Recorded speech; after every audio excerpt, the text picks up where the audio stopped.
Ladies and gentlemen, please welcome David Litt.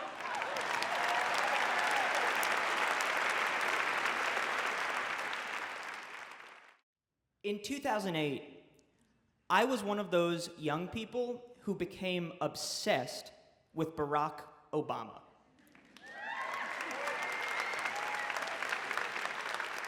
I was a senior in college at the time, and after I graduated, I drove out to Ohio and I worked on his campaign. And after the campaign, I drove to Washington because hope and change. And 2 years later, the White House actually hired me. They hired me to write speeches. And people would hear about my new job and they would say, "Wow, you must be really good." And I'd say, "I don't know, I hope so." And they thought I was pretending to be humble, but I was entirely sincere.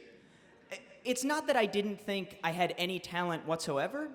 It's just that I knew there are 300 million people in America, and some of them are babies. But a lot of them are adults. And it just seemed unlikely that I was the best we the people could do. So every day, I walked through the gates of the White House absolutely sure somebody had made a mistake. And while this was going on, my friends and family were equally sure they now had direct access to the President of the United States. Like, I'm sitting in my White House office and I get a text from my sister Rebecca, and it says, "How come the Department of Homeland Security doesn't have a mailing address?" Now, even in the best of circumstances, this is a disturbing question to get from a family member. But if you work in the White House, you want to know the answer to this kind of stuff, and I have no idea. And it's like this with everything.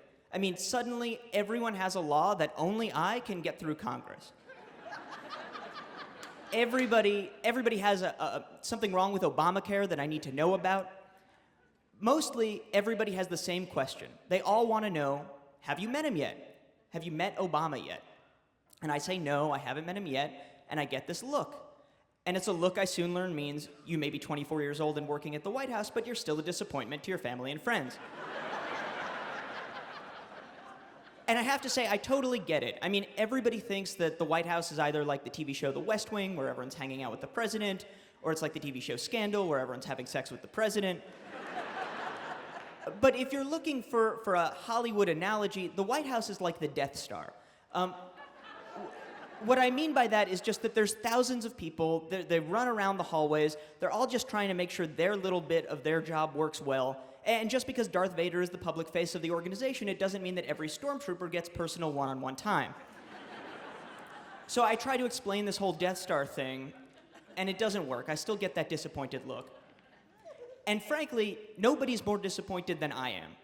I mean, nobody wants me to meet the president more than me. And there's two reasons for this. The first is kind of corny, but it's true. I moved to Washington because I thought, I don't know what it is, but there must be something I can do for my country. I want to be the kind of person where the President of the United States is just a little bit better at his job because I'm in the room. And the second reason is I would really like Barack Obama and I to become best friends. And now, I'm not saying that every White House staffer imagined that they would become buddies with the president. I'm just saying that none of us ruled it out. Like, you would hear these stories, you know, somebody got a fist bump in the hallway, or someone else got invited up to play cards on Air Force One. And the moral was always the same. Any moment could be the moment that changes your life forever. Now, my first chance at a life-changing moment came in November 2011, when I was asked to write the Thanksgiving video address. I will say up front, if State of the Union is all the way on one end of the presidential speechwriting spectrum, Happy Thanksgiving, America, is kind of on the other side. But as far as I was concerned, this was the most important set of words Barack Obama would ever say. And so I threw myself into this. I mean, I wrote and I rewrote and I made edits and then I made edits to the edits. And finally, the day of the taping came, and I went to the diplomatic room, which is one of the most beautiful rooms in the White House. It has this wraparound mural of 19th century American life. And the advice I always got was, you have to act like you've been there before. So I'm standing there, trying to act like I've been there before. And the woman behind the camera takes one look at me and goes, this is your first time here, isn't it? And I crack immediately. I'm just like, yes, I have never been here before. Please help me. And she says, don't worry. She explains her name is Hope Hall. She films the president all the time. She's going to take care of everything. All I have to do is wait. So I wait. And I wait, and I wait, and I wait. And just when I'm wondering, is this whole thing a nightmare? Is it a practical joke? Somebody gets an email on their BlackBerry, and they say, okay, he's moving. And then there's kind of a crackling in the air. And a minute later, President Obama enters the room. And he's standing up, so we all stand up. And he sits down, so we all sit down. And he looks at the camera to start taping when Hope stops him. And she says, actually, Mr. President, this is David. This is the first video he's ever written for you. And President Obama looks at me. And he says, oh, how's it going, David?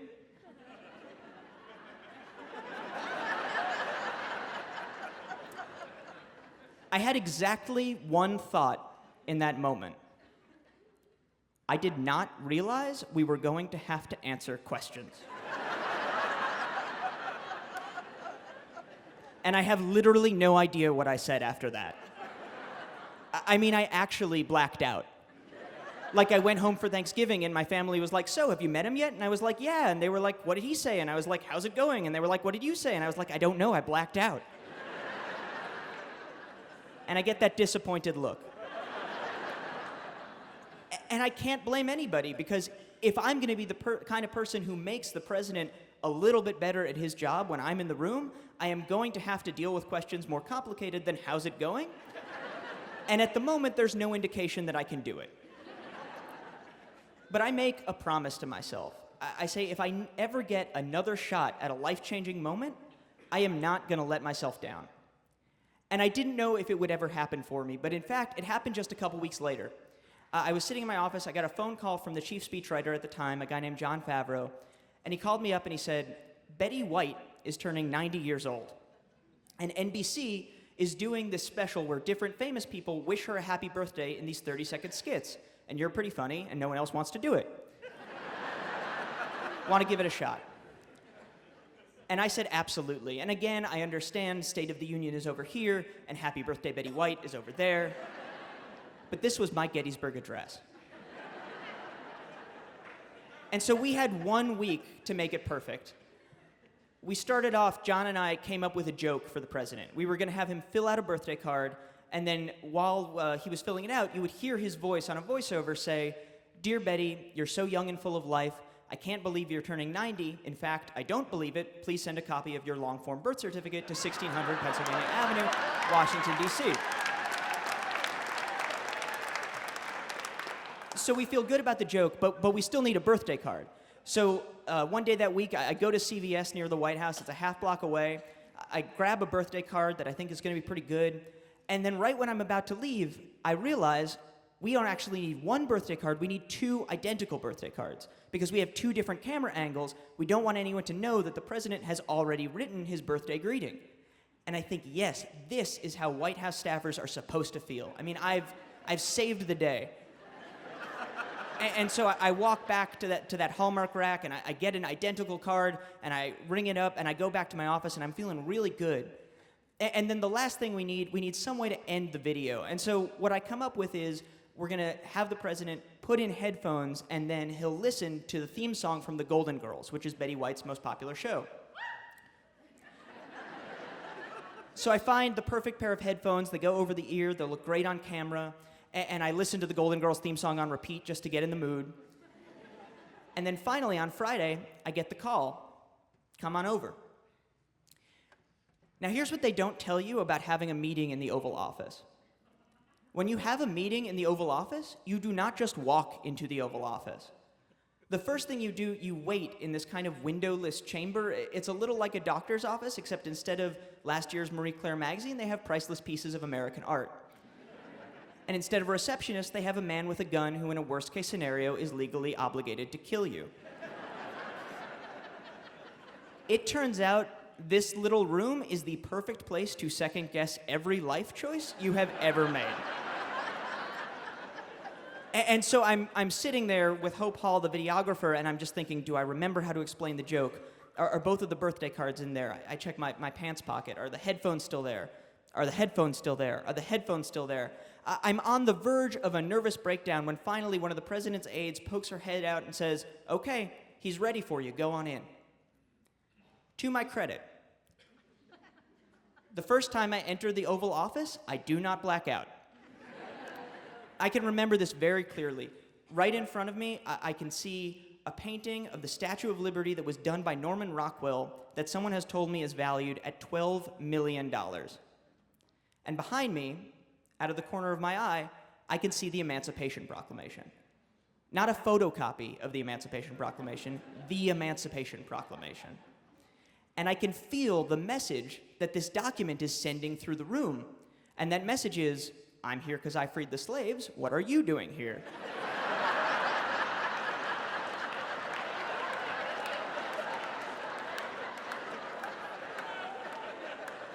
And I look across the desk at the president, and I realize he may also be wondering what I'm doing here.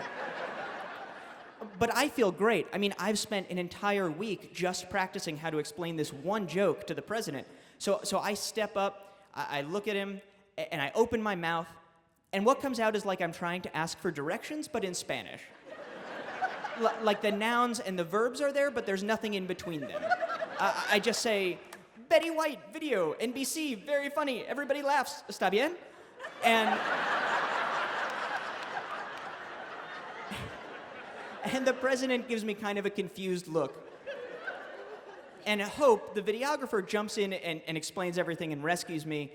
But I'm a little concerned because I am here to show the president how professional I am, and in my professional opinion, we are not off to a great start. Still, I'm not that worried because I have that second birthday card in my pocket. And so I'm going to get a chance to show President Obama how I saved the day. And as soon as Hope is finished filming, even I am surprised by how confident I sound when I walk up to the desk and I put my hand down and I say, "Mr. President, I'm going to need to take that birthday card and replace it with this identical birthday card because we don't want anyone to know you've already written your birthday greeting." And President Obama looks up at me and he says, We're filming this from all the way across the room?" And I say, "Yes, that's right." And he says, "So no one's going to see the inside of the card?" And I say, "Yes, that's right." And he says, "So I can just pretend to write in the card? We don't actually need another one?" And I say, "Yes, that's right." And I put the card back in my pocket, and it's strike two. But I'm not giving up yet, because I made that promise to myself. And besides, I really do feel good about the ending with the headphones. And so the moment Hope is done filming her second camera angle, I walk back up to the president, and I reach into my pocket, and I pull out what looks like a hairball made out of wires. I don't really know what happened. I guess somewhere in that waiting room, I have just worried this thing into a hopeless tangle. And now I don't know what to do, so I just hand the entire thing to the President of the United States.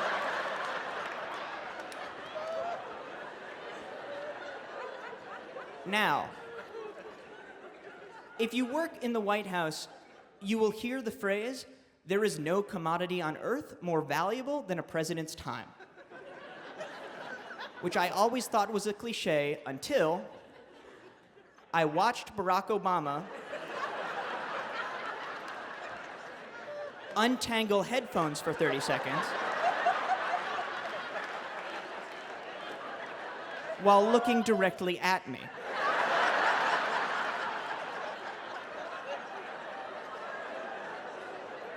And he untangles and untangles, and when he finishes, he looks at Hope and just goes, "Pfft.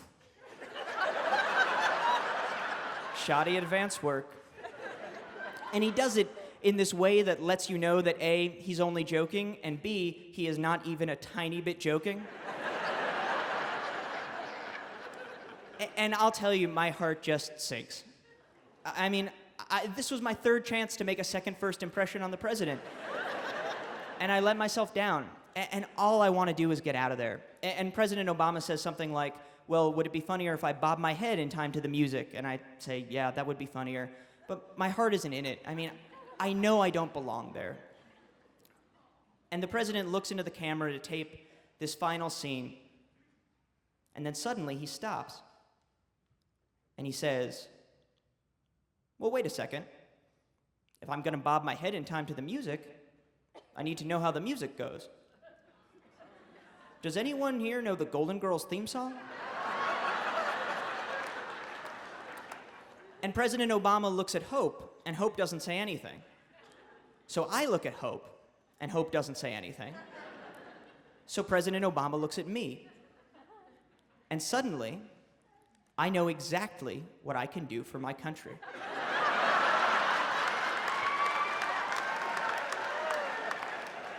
And so I'm standing there in the Oval Office with the Emancipation Proclamation right behind me.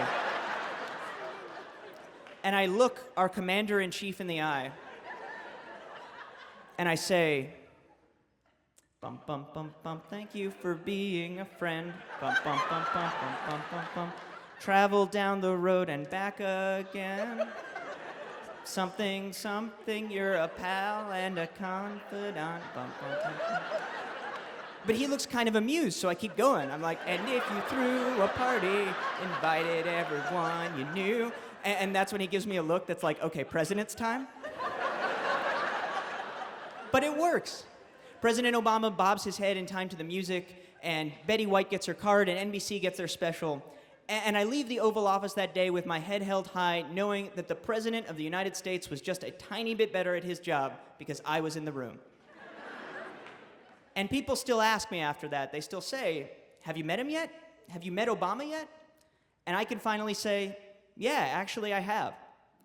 And then, just to myself, I think, not to brag or anything, but technically, I'm thankful he's a friend. Thank you very much.